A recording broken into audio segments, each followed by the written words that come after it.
Hello guys and welcome back. Today I'm breaking down original concept art from Borderlands 1 before the cel shaded graphics. And also I've pieced together unused dialogue to show you guys what the story would have looked like before all these big changes. So with that, let's get right into it. So first we have the 3 Vault Hunters before they added Brick to the game, each with a little bio that I will read. So first, Mordecai. Mordecai came to Pandora in search of someone from his past. When New Haven leader Helena Pierce informs him that this man, Quinn, died a year ago, Mordecai sets off to uncover how he died and what he was carrying. More of a lone ranger, this character specializes in sniping enemies from afar. One skill called Angel on Your Shoulder gives a critical hit boost to allies whenever he headshots an enemy attacking said allies. Mordecai can also simply give a boost to his party's accuracy stats. Partway through the game, he will befriend an alien creature that will assist in combat. So obviously this alien creature ended up turning into Bloodwing, who then becomes his main action skill. Also, in the picture that you guys can see for Mordecai, he looks a lot beefier and built than the final concept. He's a lot more scrawny and thinner, just to further the sniper stereotype, and also make him look different from the other characters. Next is Roland. The former soldier of the Crimson Lance is content to stick around Pandora as a hired gun. A decade-old vendetta is rekindled when the leader of the Brigaders is said to have a suspiciously similar name to a man Roland swore to kill.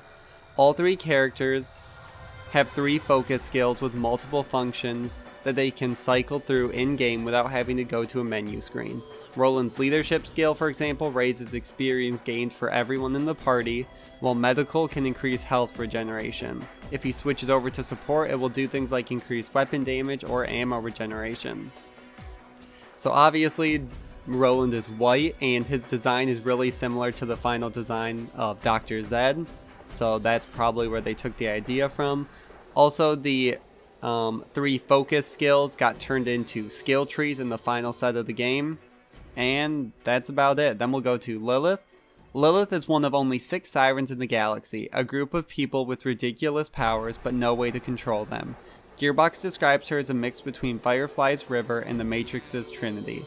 With some kind of untapped power combined with speedy moves and quick learning skills, Lilith hears that there's another siren on Pandora and seeks whoever it is out in hopes that she can discover more about herself.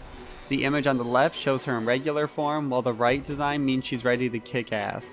She serves essentially as the mage of the group, with powers like increasing the group's fire rate and creating temporal bubbles that slow down enemies and projectiles or speed up allies. Not much more is known about how she will incorporate the magic into Borderlands first-person shooter gameplay style. So as you can see, her design is originally the design of Commandant Steel, which obviously they did the big overhaul. They made her look more human and not as pasty. They still used this design for Commandant Steel, but they made a completely new design for Lilith. And also in this picture you can see Helena Pierce is there, mayor of New Haven. So this is everything we know from that picture. Also, there's a second picture of this on the internet, but it's really blurry, so I enhanced it, and now I'm gonna read that for you guys.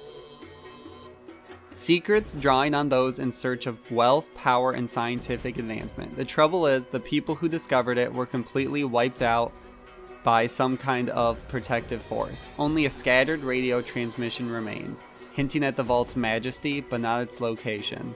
The main characters aren't necessarily after the vault's contents at the outset, but their personal quest will most assuredly lead them to it. Our demo begins in a settlement called New Haven, an approximately named town that's managed to secure itself from roaming brigaders, known more commonly as bandits, and indigenous creatures. Unofficial Mayor Helena Pierce makes the rules in this dusty settlement that consists mostly of ramshackle metal huts cobbled together from the good ship Haven. She's been having trouble recently with attacks from a flying species called Rag, and takes Roland to destroy a hive with explosive cesium charges that only the bandits have. In the distance you can see Mordecai sniping a stray Rack with a tracking device. While stopping to load up on guns and equipment, the shopkeeper asks if you can activate a transporter holed up in a bandit-infested military bunker so that he can get his stuff out of it. On the way out of town, Helena offers you an extra reward for assassinating a bandit leader. Since you'll be swiping the cesium anyway, Gearbox is specifically structuring the game so that players will always be juggling several quests of varying length and complexity. Quote, we're encouraging the player to just play, live more, blank, I really don't know what that word says, and to get something new, says Hurley. Quote, sometimes it's just a new gun, sometimes you finish a quest, and sometimes it's another piece of the story that clicks into place. This simultaneously allows the player to make meaningful progress even in brief bursts, while also encouraging the quote, just one more kind of gameplay that can unintentionally lead to the marathon sessions. As you head out to the ominous canyons, the game generates a unique instance for the road ahead, while the general path remains consistent. Things like barriers, caves, bunkers, towers, enemies, and explosives. Now, this means nothing if it's just words, but there are prototype sound clips I've pieced together to kind of give you guys an idea on how this story was going to play out. Plus, there are some other interesting lore bits at the very end, so I guess I'll just let this play, and thank you guys for watching. These things aren't migrating. They're moving in. Somewhere nearby, these things, these rack, must have a nest or a hive. We need your team to find it. Find it, destroy it. Kill the rack, and we'll pay. Off to the west, in the old alien ruins, we have Steele and his so-called brigadiers. More the Argonaut type. Fancy name for a bunch of arsehole bandits. They used to raid us here and there, but the Skags and our own guns have taken it. They still have the vehicles they stole from us, and they wear the clothes of our dead. But they aren't strong enough to attack us anymore. We aren't strong enough to take them out either. They won't trade. Not their cesium. Hell, they won't even talk to you. No. But Steele and his brigadiers do. I wasn't gonna trade. So really, why live here? Why Pandora? Because I like it here. This place has been good to me. You're going to get rough with the bandits anyway. I've got a proposal for you. Kill Steele. Without him, the rest won't last. Kill Steele?